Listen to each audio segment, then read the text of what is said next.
안녕하세요. 성모 아이한의원 김성철 원장입니다.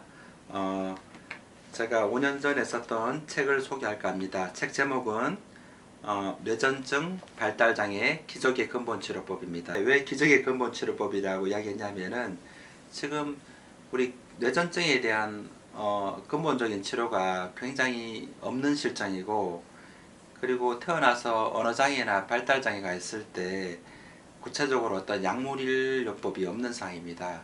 그래서 제가 지금 1999년에 기업한 지 지금 25년 됐습니다.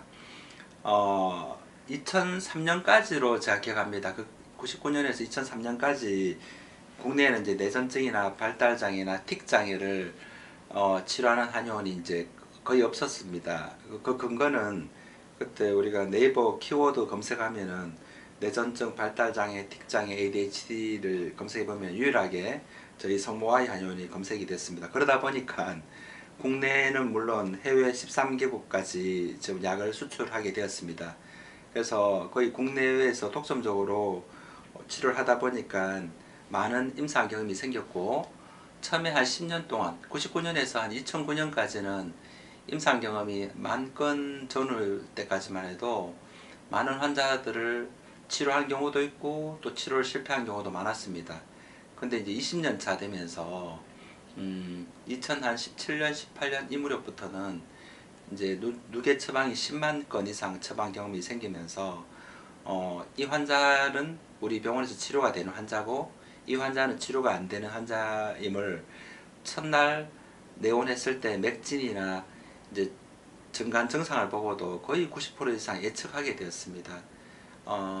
그래서 이제 뇌전증 발달 장애가 이제 서양의학에서 몇 년 동안 약을 썼음에도 불구하고 잘 안 낫는 뇌전증이 본원에서 근본 치료될 확률이 지금 70% 이상이 되었고, 발달 장애는 사실상 이제 서양의학에서 줄 수 있는 약물이나 그런 게 없는 실정입니다. 특히 염색체 이상도 그렇고 거의 대부분 아이들이 우리 운동치료라든지 뭐 심리치료라든지 뭐 이런 재활치료에 갈 수밖에 없는 상황입니다.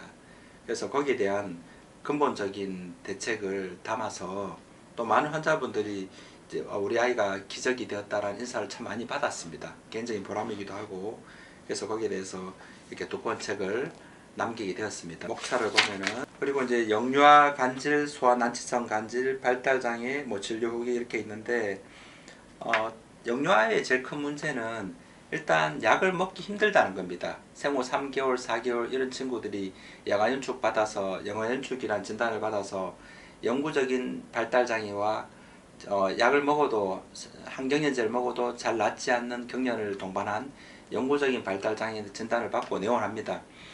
근데 그 친구들 중에서 많은 아이들이 정상적으로 초등학교로 가고 항경련제 없이 경련이 완치된 케이스가 너무나 많고, 더군다나 기존의 검은 한약은 우리 생후 3개월, 4개월 이런 아이들이 먹을 수 없었습니다. 그래서 이 보면은 이 맑고 투명한 중류 한약을 처방하게 되었습니다. 이 중류 한약도 냄새 때문에 잘 못 먹는데 여기 이제 원당이라는 단맛을 이렇게 넣었을 때 제일 작용도 뛰어났고 제일 영유아들이 먹을 수 있었습니다.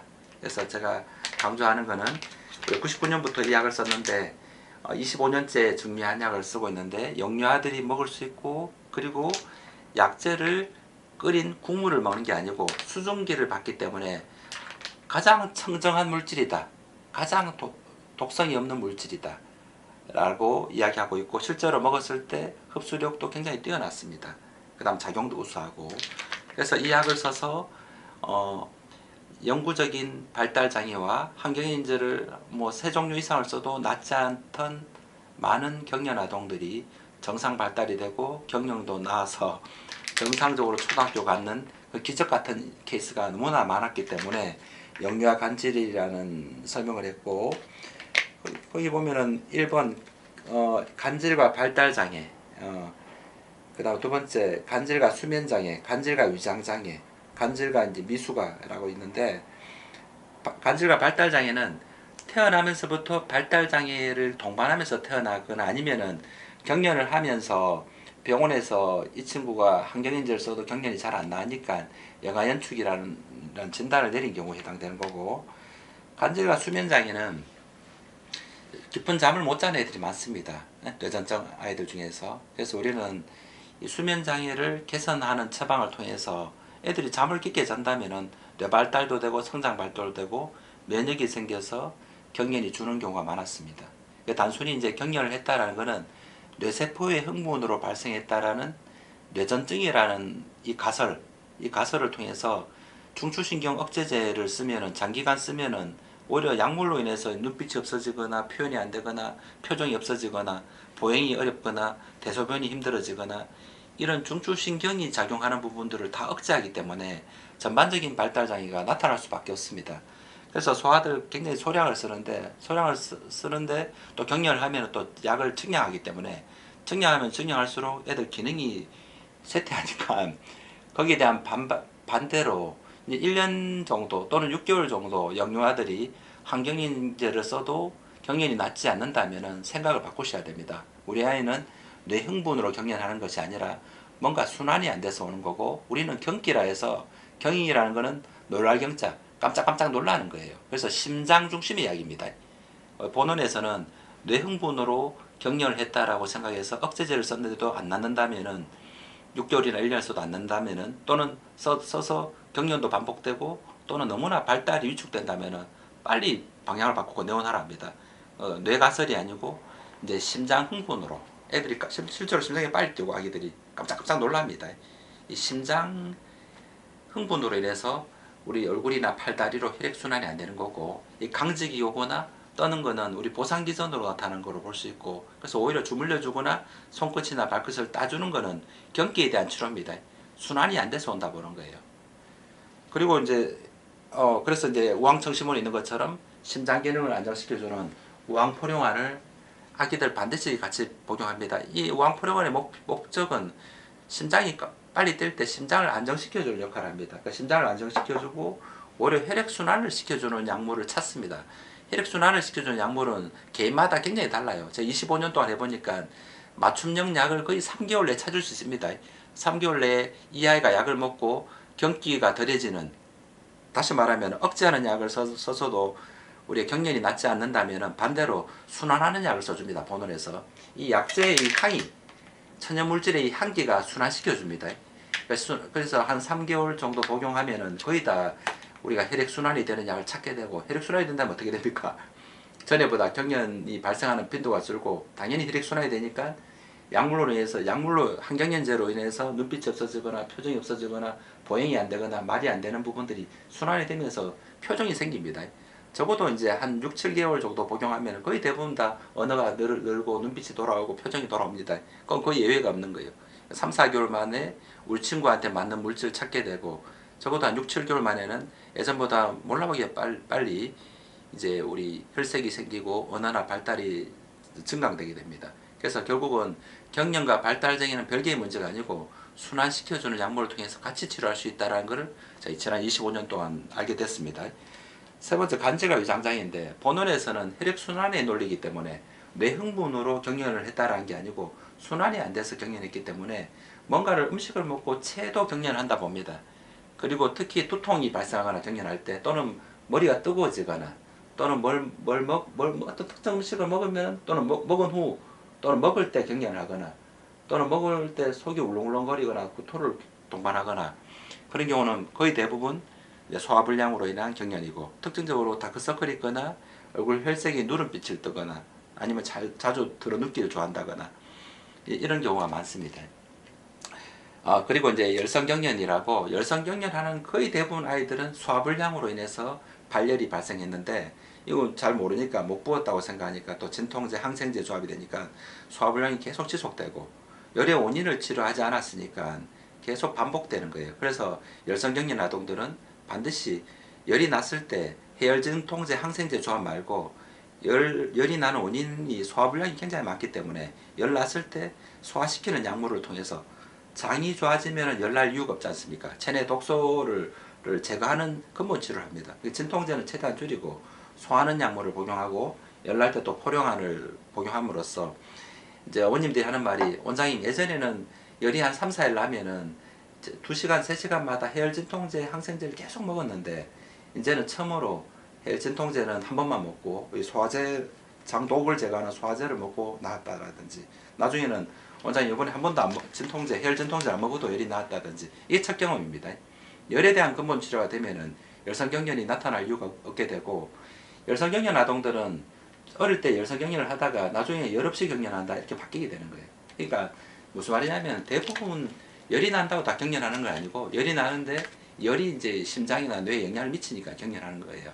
대부분 심장이나 뇌 혈액순환이 잘 안 되는 애들이 경련한다라는 겁니다. 그 다음에 이제 소아난치성 간질 보면 영아연추, 레녹스 가스도 증후군, 뭐 결절성경화증, 사립체질환, 백질연화증, 뇌량무형성증 이런 부분들에 대한 이제 치료와 치료 사례를 또 적었습니다. 일단 이제 간질에 대한, 그 다음에 성인 간질도 요즘은 많이 증가하는 추세고, 오늘 왔던 환자 중에서 이제 괜찮아졌던 케이스 소개시켜 줄까 합니다. 이름은 본명은 말하면 안 되고 지훈으로 하겠습니다. 공지훈이고 차트 번호는 13858번입니다. 본원에서 서울 송동구에서 왔고, 2017년 5월부터 차트 2017년 5월부터 본원에 내원한 게 언제냐면은 2021년 6월에 내원했네요. 이 친구는 2027년부터 그러니까 28, 29, 20, 21 4년째 지금 항경련제를 복용하고 있습니다. 복용하고 있었고, 오로필 600mg을 복용하고 있었고, 그 다음에 정신과약 두이룩스라고 정신과약도 먹고 있었고, 그러니까 5년 동안 그 항경련제를 복용했고 하고 있고, 그런데도 지금 이 병원에 오기 전에 2021년 4월 2일 2021년 5월 25일 저녁 10시 무렵 대발장을 했습니다. 그러니까 무슨 말이냐면 5년 동안 오로필을 항경련제를 복용하고 있는데도 불구하고 600ml를 대발작을 2번이나 해서 이제 이 병원에 내원하게 됐고, 그리고 특징적으로 이 친구는 항상 열이 나는 거예요.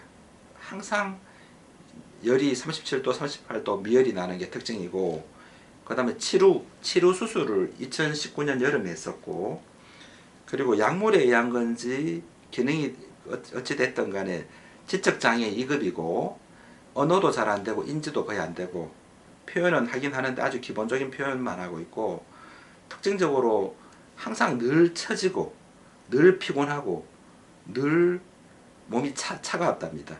그 다음 축농종 수술도 했었고 이런 경우인데, 우리는 이 친구를 뭐로 진단했냐면은 항상 미열이 난다라는 거는 항상 장이 안 좋다라고 판단했습니다. 장 안에 음식물을 충분하게 소화를 못 시키면은 열을 발생하게 되고, 이 친구는 그리고 뭔가 밥을 먹다가 또 많이 경련했습니다. 그러니까 장 안에 노폐물이 항상 많이 있고, 이게 항상 열을 내니까 심장 흥분 상태를 만들고, 또 약물에 의해서 또 늘 처지고 또 체온도 떨어져 있고 그런 상태입니다.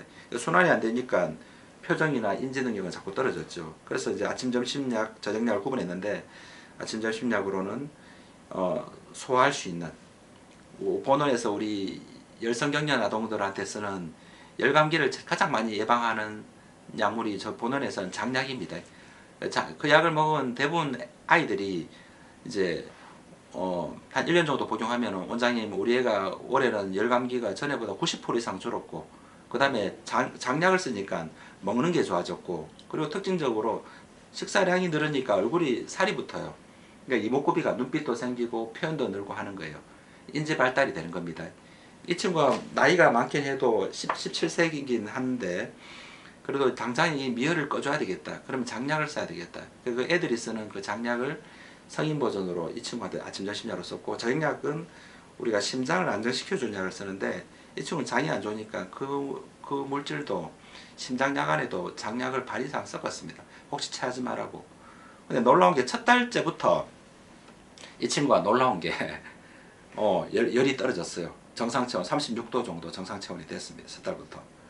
그리고 이제 한 7, 8개월 정도 먹고 나서는 경련 빈도나 횟수가 확연하게 줄었고, 제일 특징적인 게 얼굴에 뭐가 나거나 하는 게 많이 줄었습니다. 열도 줄고 장이 좋아지니까 피부 좋아지고, 그리고 한 1년 무렵 되니까 아빠가 하는 말이, 원장이 우리 애가 늘 처지는 게 없어졌다.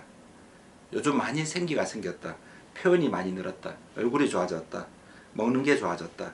그리고 늘 피곤해 있는데 피곤한 게 많이 없어졌다. 물론 경련도 많이 대발작도 안 했습니다.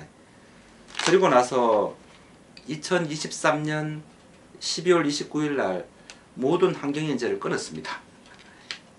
놀랍죠? 끊고 나서 한 설날 다음날 한번 경련했고 한 총 4번 정도 경련을 해서 우리가 너무 이렇게 급작스럽게 끊지는 않습니다. 약을 한 3년 먹었으면은 한 1년 반 정도는 같이 복용을 시킵니다. 그리고 점진적으로 끊는데 아버님이 이제 좀 급하게 끊고 싶다고 해서 그러면 방학 때 이제 줄이다가 끊으라 했는데 아빠가 완전 다 끊었는 거예요. 끊고 나서 한 4번 정도 약한 경련을 했는데 식사 중에 경련을 해서 제가 아버님한테 그러면 다시 약을 좀 먹이다가 점진적으로 끊는 게 어떻겠냐 하니까 아버님이 강경하게 방학 중에는 컨트롤 가능하니까 끊어보겠습니다 이렇게 이야기했어요. 그리고는 2022년 12월 29일 약을 다 끊었는데도 오늘 2023년 2월 27일인데 이제 2달 동안은 환경인재를 완전히 다 끊고도 더 이상 경련을 하지 않고 있습니다. 그리고 이제 맥도 많이 정상이 됐고 당연히 미열이 나거나 이것도 없고 표정이나 이제 언어도 많이 좋아졌습니다.